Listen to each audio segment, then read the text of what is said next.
Hello and welcome. This is Abhinav. So, in this video, and this is basically a four-part video series that I'm doing on US taxation for non-resident aliens. It's a very complex topic. So, what I'm trying to do is that I'm splitting it up into four videos, right? And how I've structured is first part, we are talking about the definition and the taxation rules for non-resident aliens. Second part is where we discuss upon special situations for residential status with respect to you can make certain elections.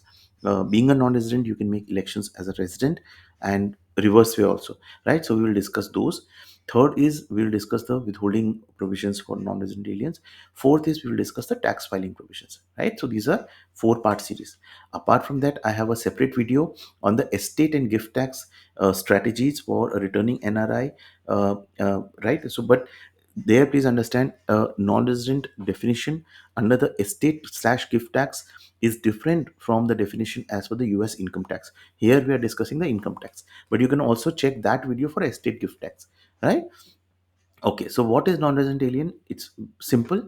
A person who is not a US citizen, a person who does not fulfill the lawful permanent residence, which is the green card test, and the person does not fulfill the substantial presence test. So all the three things one should not qualify.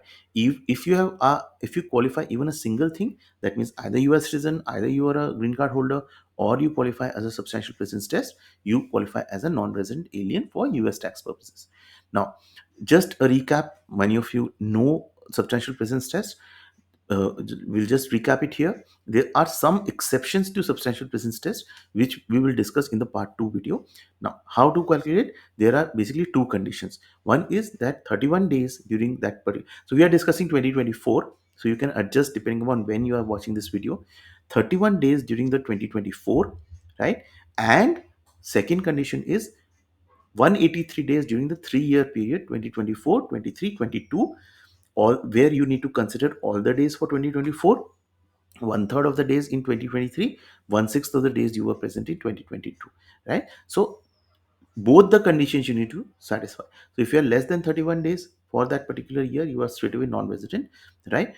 Provided you are not a US citizen or a green card holder, right?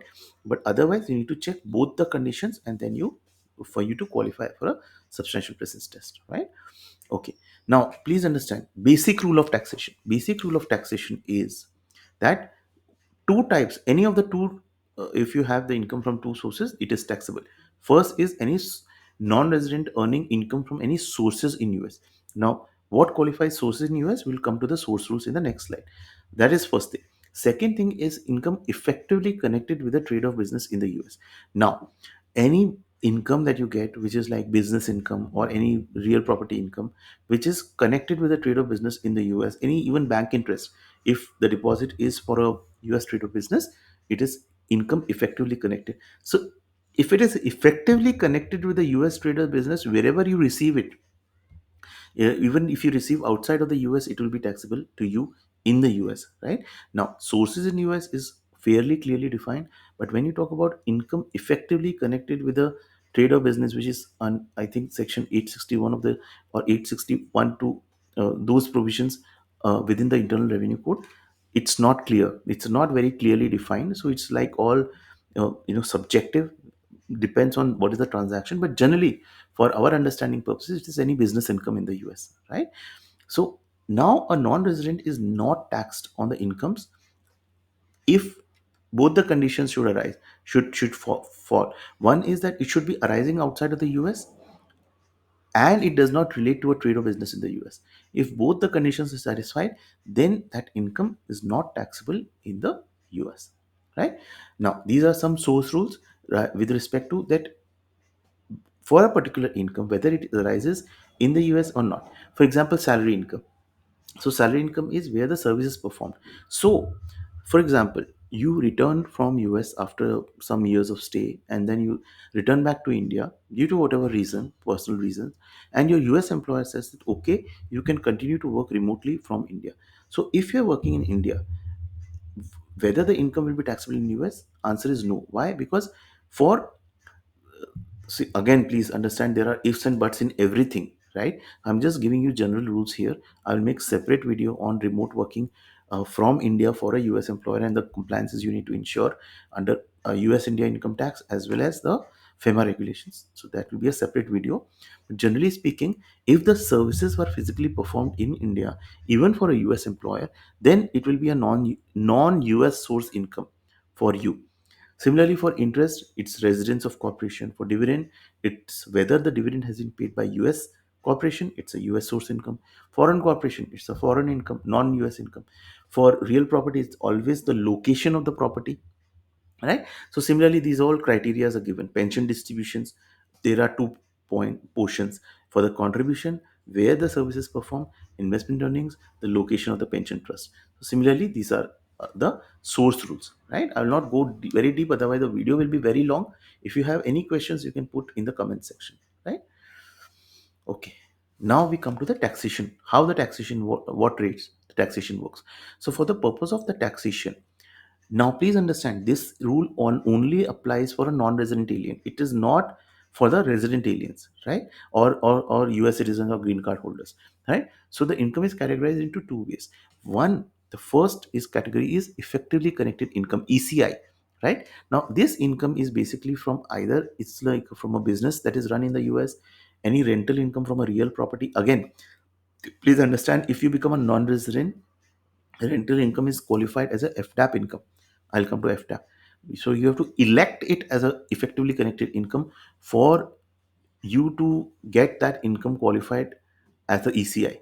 Sorry, I'm really sorry if this is getting complicated, but it is complicated. So I can simplify it to a certain extent, but not more than that. Otherwise, I will miss out on explaining the provisions. So effectively connected income is taxed at graduated rates, right? As same as a US resident, right? So that is effectively connected. Second, which is the main source, mostly the types of income that a returning NRI gets, is fixed annual determinate periodic, FDAP, right?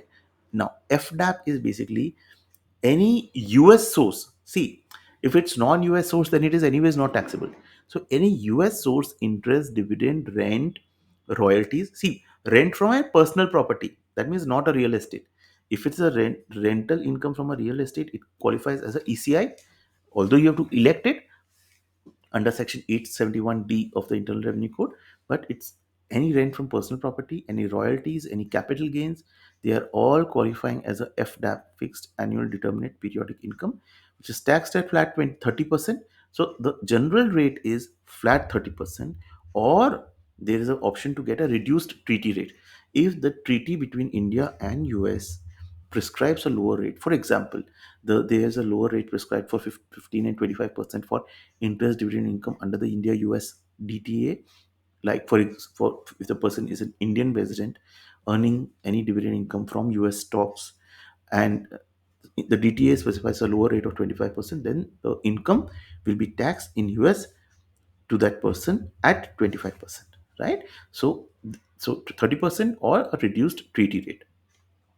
Now, certain exclusions are there. Even within this, there are certain exclusions, right? Exclusions is that if there is a portfolio interest income or interest income from a bank deposit or withdrawable accounts, like any bank deposits you have in the US as a non-resident, and the deposits are not connected to your trade or business, then it is exempt, right? Any sale of private residence, primary residence, so you allowed to claim a section 121 exclusion of up to 5 lakh USD on sale of one primary residence, provided you meet the conditions for section 121. Up to 5 lakh is exempt, right? Then dividends from foreign corporations, certain interest related to capital gains, dividends from mutual funds. Then services, if you are a non-resident, you qualify as a non-resident, and you are living in US for that time, and you provide services to a, say, a Indian employer, right? uh, Provided certain conditions are satisfied, it is exempt. Or or if you are an Indian resident, move to the US on under FJM, there are certain visas where you work as a US student, and then you earn any wage income. So then, to a certain extent, under the Article 21(2) of the India US DTA, certain exemptions or certain deductions or credits are available. Right? It's not fully exempt, but subject to conditions, the deductions are available. then income from certain qualified annuities. So all these are either exclusions or reductions or credits that you can claim, right? Even though this broad rule is there, within that these benefits you can claim, right? So I think this is part one, where I've just shared details of a definition and the basic rules. Second part, we will cover the finer aspects of the elections and other things. I hope this video was useful. Please stay tuned for the second part. Thank you so much.